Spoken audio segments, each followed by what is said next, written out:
Hi, my name is Jessie Tierney. I'm an integrative doctor of physical therapy at Resonant Frequency Medicine in Colorado. This is an exercise on how to passively plantar flex your ankle. Plantar refers to the bottom of your foot, so you're pointing the ankle and toes downward in plantar flexion. For this exercise, you might need 1 or 2 yoga blocks, and it also might be useful to have a hand towel or a washcloth size towel. You'll begin on hands and knees with knees wide as your hips apart, and you'll stack your 2 blocks one on top of the other in this configuration, or depending on what your blocks look like. So then you'll be able to sit down onto your 2 blocks.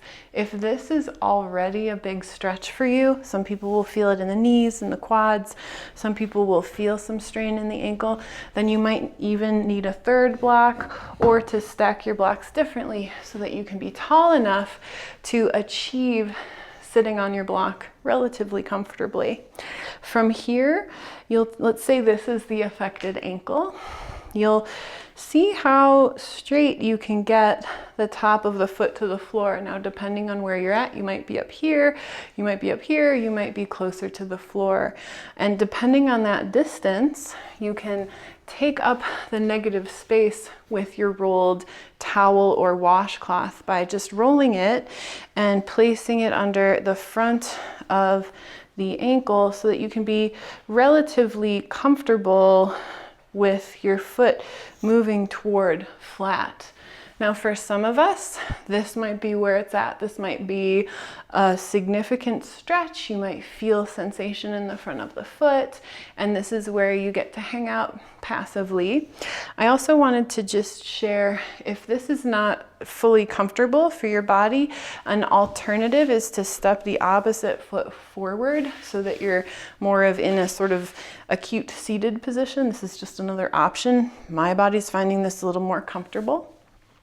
And then once you're in position here, you might find that taking some deep breaths, your body begins to relax, and you might have a little bit more space to move into, or to lower your hips closer to your ankle.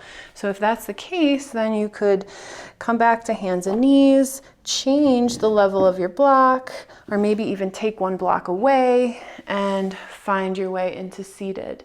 Another way that you can work here is by giving gentle overpressure just above the ankle, just above the heel on the ankle, above the malleolus bone. And I'm using a grip where it's called a lumbrical grip. It's where the inside of the thumb and the pointer finger is pointing down. My fingers are pointing laterally. My thumb is pointing medially. I'm locking my elbows straight and then just using the weight of my arm to apply some pressure down, letting it off, applying pressure down and letting it off. Another way you can also work like this is at the palmar surface of the foot, taking the palm of the hand to the palm of the foot underneath the calcaneus and just pressing down with the weight of your body by leaning toward that foot and angling your wrist in a downward direction. Maybe you'll find that now you have more capacity to go a little bit lower or deeper into the exercise. I'm just going to show this from the front as well so that you can see what it looks like and the amount of angling that I'm doing with the body.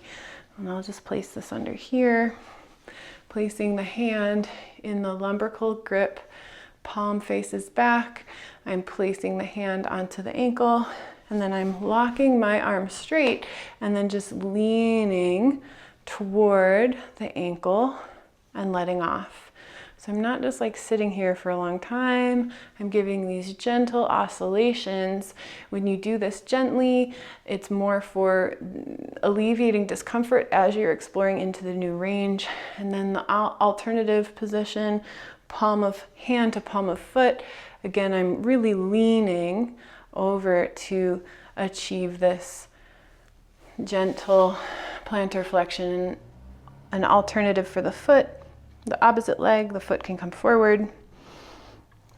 And so This is one of the passive and facilitated ways to achieve plantar flexion, which is when the toes and foot points down in a downward direction.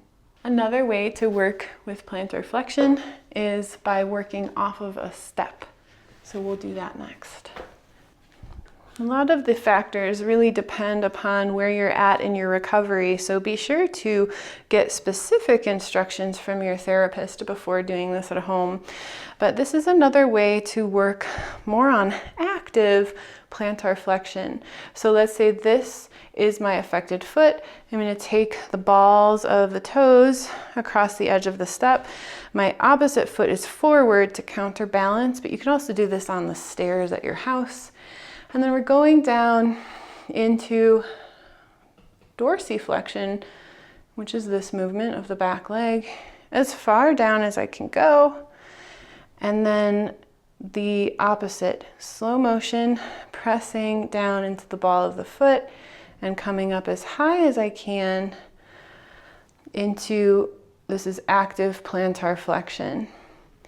And you can also bend that knee, or if you have something to hold on to, you might keep that leg straight and come onto both toes. So depending on your level of recovery, here's the dorsiflexion. I'm going to my maximal range, so I feel a bit of a stretch.